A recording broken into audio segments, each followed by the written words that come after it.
Happy Wednesday, everybody. The last Wednesday of the month. I hope you're making it a productive one. Welcome to Deep Recruiting. Just a quick programming note to get us started. Please leave your comments. Your comments are how we're going to grow this. And I say this every week, a rising tide lifts all boats. I guess I'm stuck on that. What I want to talk to you today about is what it means when you set a meeting with a client. What is the value in that? What does your client really want or your prospect really want out of that meeting? And a lot of people, a lot of junior people may not realize this. You senior folks should definitely realize it. When a client agrees to a meeting, they already see value in that meeting. They're looking for a solution that they're hoping you can provide. They want you to succeed. They want you to help them solve a problem, make a difficult decision they're having easier. They're looking for you to validate their judgment. They're looking for you to give them a path out of their pain. And so what I want to cover with you today are a couple of deeper talking points around that. Now, the first one I want to cover is a prospect takes the meeting because they're looking for permission to believe in you. They're already thinking in their head, maybe this person can help me. Otherwise, there's no way they would ever agree to that meeting. In fact, you could even dumb this down to just the simple text or email or phone call. They're only going to respond if they believe you can help them out of the pain they're currently experiencing.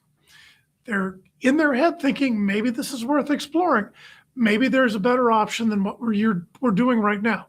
And that's what your job is, to put that idea in their head so you can get that meeting. Your job is to protect that really very fragile, brittle belief that already exists. So it's not cold when you've got the meeting. Again, they're excited about you and they're thinking in their head, can I trust this enough to keep moving forward with this particular person? Number two, the prospect is already emotionally invested in not wasting their own time. They're granting you the meeting. Absolutely, they're granting it to you. But once you have that, they're making a small bet. Is this going to be useful? Is it not going to be useful to them? They have a subtle emotional incentive for the meeting to be productive because they don't want to be aggravated at the end of it, thinking this was a colossal waste of my time. You don't want them thinking that salesman was bad. You don't want them thinking they wasted my time or I misread what they were going to try to do. You want them to come away from that meeting feeling positive.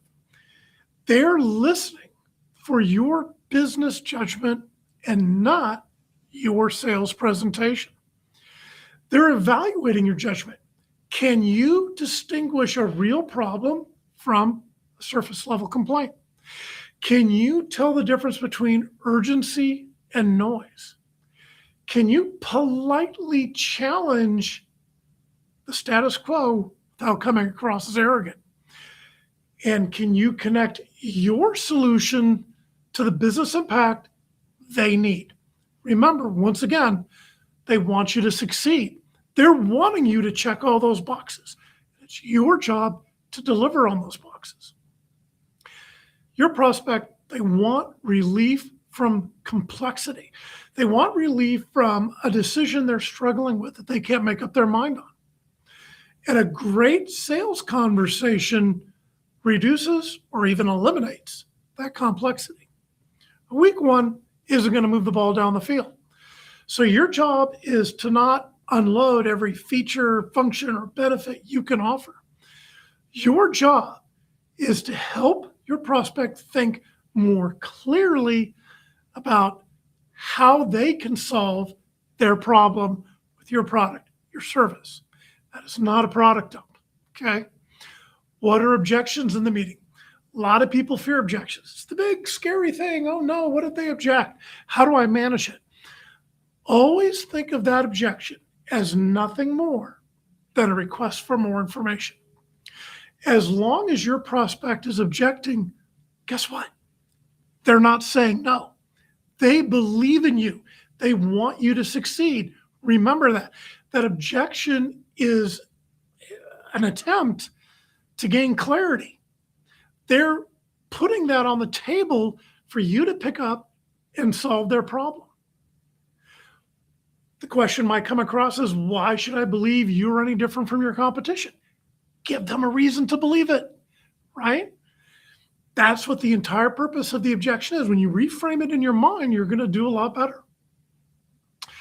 Your prospects want you to lead, but they don't want you to dominate that meeting. So tell me about your needs. That's not a question you want to be asking, because that puts all the work on your prospect. They're looking for you to bring point of view to the table. So lead the conversation. Give them your point of view. Give them a solution you know that works after you have a better understanding of what their problem actually is. This first meeting is where trust is really built. So don't use any pressure. You don't want to be increasing pressure. You want to be the trusted advisor that provides clarity. That's your objective in that meeting, to provide clarity to them. So your calm confidence really matters in this meeting. Your prospect is looking for signs that you understand the consequences of what they're facing. A lot of times, these consequences are actually very, very personal to the individual you're talking to.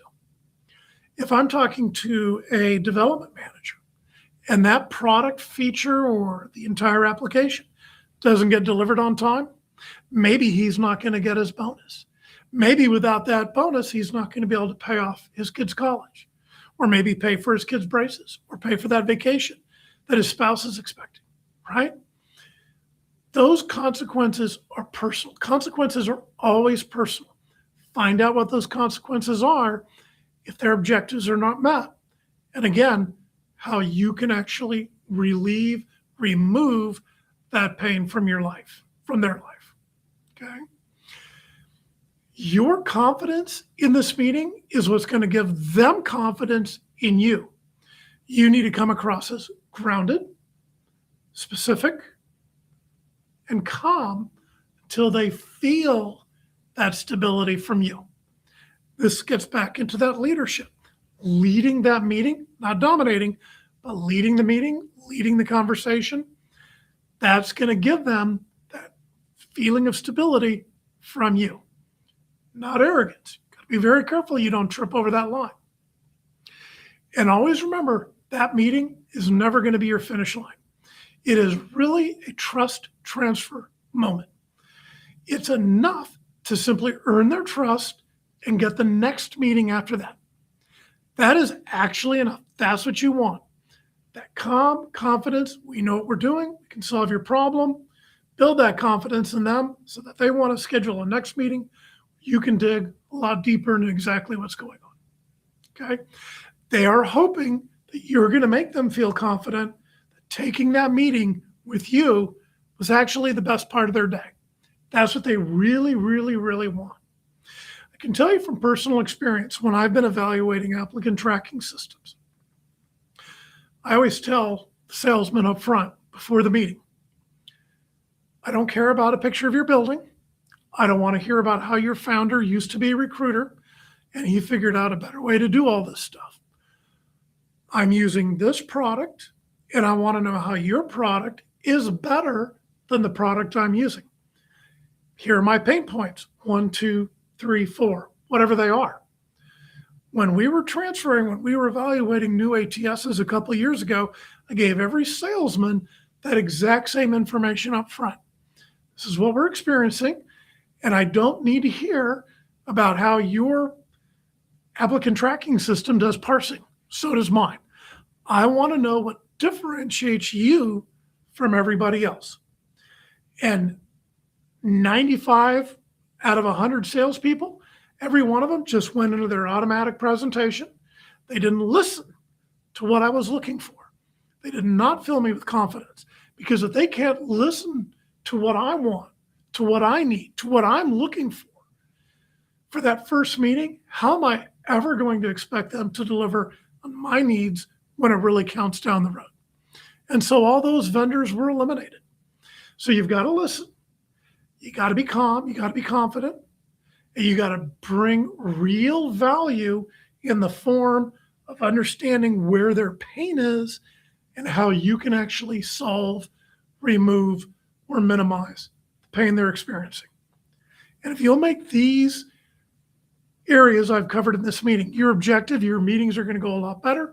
They're going to be a lot more productive, and you're going to have a lot better clients in your back pocket. This is Jim Bright, Deep Recruiting. Been doing this for over 30 years, very successfully. Hope I'm giving you something every week that you can use in your daily production that's going to help you be more successful in what you do. Please leave us a comment. We come to you every Wednesday at 4:10 p.m. with a new idea that you can address, that you can implement, that you can use to become better at what you do. Appreciate you tuning in. Thank you very much. If you've got any questions, if you've got a topic you'd like us to cover, email me at deeprecruiting@teamgtn.com. The email, losing my voice. The email address is in the description. We'd love to hear from you and cover your question or your need in a future video. Appreciate everybody. Hope you make a sale today. Thanks a bunch and have a great day. Bye-bye.